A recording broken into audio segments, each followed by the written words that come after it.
Aaron Shire, Getting Fast in Memphis. Good friend Ray Fulcher here. Dude, 5 days after, dude. Yeah. Still riding the high? Oh, yeah. Oh, yeah. That's awesome, man. So you got some really cool things in the works lately. You got the new album that finally dropped, 17 tracks, guys. It is unheard of to have a debut album or any album having 17 tracks. Yeah. And I'm going to go on record and put it out there, the review, but dude, this is the best debut album since Sinners Like Me. It by far, so in my eyes, every song is a banger, but there's one song. Yeah. You know what song? Oh, yeah. Bad Old Betty's Love, man. You and John Stone, or not you, but Eric and John Stone wrote this thing, what, 04, 05 maybe? I think it was 03, 04. Yeah. You know, it's crazy. You know, and what's wild is I got to record this song, and for him to say yes to it, it's huge.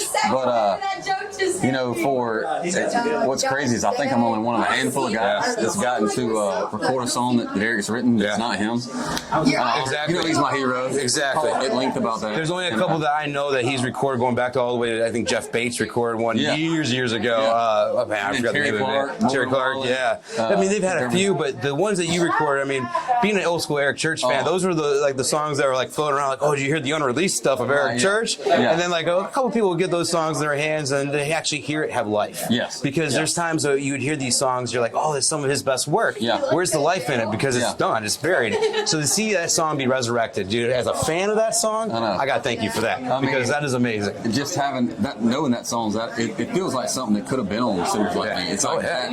Because it's, you know, if I'm going to record a Eric song, it's like, that storytelling, that kind of southern, like, guy against guy, just gritty. You know what I mean? That's Eric. I love that. And so how many songs did you write for this album? And you always hear the rumors Eric writes over 100 songs for an album or something like that. Did you write a bunch of songs for this album? You know, for this album cycle, it's probably, you know, because a lot of my songs are written for other people too. Whole life. You know what I mean? So this is your debut album. I'll say this: I had it narrowed down to about 50 songs, and had to narrow it from 50 to 17. Damn. You know? And even some of them, I was heartbroken that I had to leave off of it. But hopefully, we'll make the second album. That could be the first ever triple debut album. Right. Yeah. So now, with riding the high off the album, are you going to do any touring? Anything coming out of it? What's your plans the rest of the year? We've got some bunch of summer festival dates. Nice. And we're doing, you know, so we're kind of letting our fall kind of come together as it may. You know, we just released the album, so let's see what comes with, you know, whether it's a support slot for someone or kind of our own shows, and then kind of working towards the fall and spring right now. We're going to be on the road a bunch. You can tell. I saw Ed floating around there. Joe's Bar. I got headlines. Before we wrap up, our sponsors, Poddex. I pulled a card earlier. If you're going on a road trip, what are the 3 must-haves you couldn't leave without? Red Bull. Yeah. I would say my Apple Music or Spotify, because I'm going to be listening to Eric Church. I'm going to be listening to the Eagles. Yep.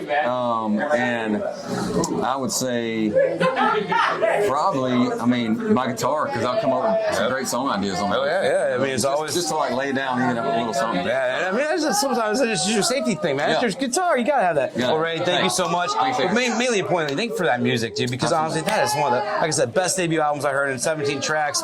You can actually get into it, and that's what I love about it. Because like I mentioned before, by the time you get into a album, it's over lately, and it's like, and I love that I'm able to get into this album and actually take it in. Yeah. So I'm like, and there's not. I think the review I started writing, I'm like, man, I'm like in track 7. It hasn't slowed down yet. It's still all gas, man. Yeah. Like, we did that on purpose. Yeah. To kind of bring it down and back up. When that's something that we'll have to talk about down the road, because it looks like it's more of a project album where you do lay it out. Yeah. And I love the way it flows, dude. Yeah. It flows perfect. So, thanks so much. Yeah, thanks again, Ray. Appreciate it. Thank y'all. Check that out, man. Spray painted lines, dude. Getting Fast on Memphis, baby. Hell yeah.